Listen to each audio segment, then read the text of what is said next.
పొరపాటున ప్రశ్నిస్తే సుమా తప్పుడు కేసులు. స్కూళ్ళల్లోనూ ప్రభుత్వ హాస్పిటల్లోనూ నిలిచిపోయిన నాడు నేడు పనుల గురించి ఎవరూ మాట్లాడకూడదు. స్కాములు చేస్తూ తన వాళ్లకు తెగనమ్ముతున్న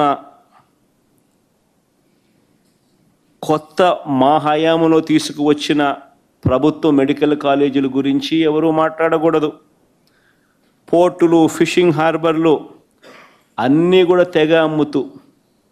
తెగనమ్ముతూ స్కాములు చేస్తూ ఉన్నా ఎవరూ మాట్లాడకూడదు, ఎవరు అడగకూడదు.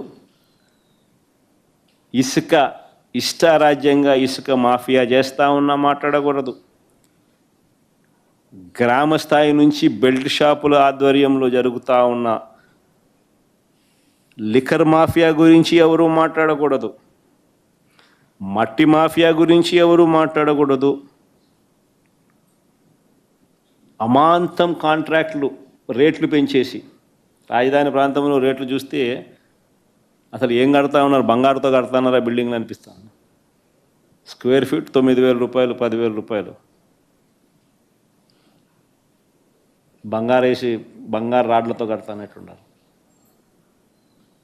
అమాంతం పెంచేసి ఇంతకుముందు లేనిది మొబిలైజేషన్ అడ్వాన్స్ కొత్తగా వీళ్ళు ఇప్పుడు మొదలుపెట్టిస్తూ మొబిలైజేషన్ అడ్వాన్స్ పేరిట ఇవ్వడము డబ్బు, అందులో 10% ఇవ్వడము, 8% ఎత్తడము.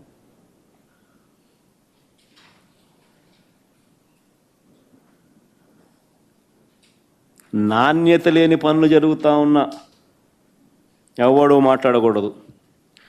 లూలు లాంటోళ్లకు, ఉర్సా లాంటోళ్లకు రూపాయికే భూములు ఇస్తూ ఉన్నా, కారు చౌకగా అయిన భూములు ఇస్తూ ఉన్నా ఎవరూ మాట్లాడకూడదు, ఎవరూ ప్రశ్నించకూడదు. మేము ₹2.49 మేము గతంలో ఎప్పుడూ జరగని విధంగా రాష్ట్రానికి మంచి చేస్తూ మేము పీపీఎల్ చేస్తే నానా యాగీ చేసిన వీళ్ళు ఈరోజు ₹4.60 వీళ్ళు పీపీఏ చేసుకున్నా ఎవడు మాట్లాడకూడదు, ఎవడు ప్రశ్నించకూడదు.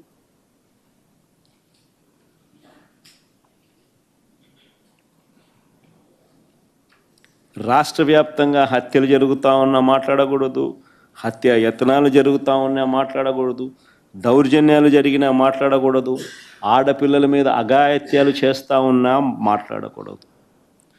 ఎవరు ప్రశ్నించకూడదు, అడగకూడదు. అడిగితే ప్రశ్నిస్తే సుమా తప్పుడు కేసులే.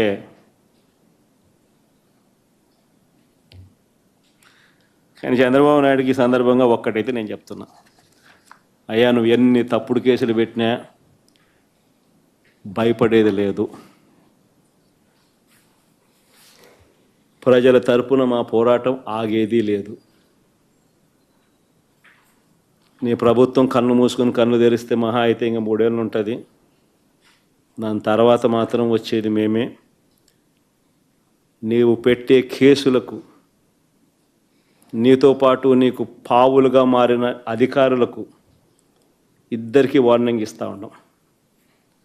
వడ్డీతో సహా మీరంతా చెల్లిస్తారు. ఏదైతే మీరు ఎత్తుతున్నారో అదే పండుతుంది.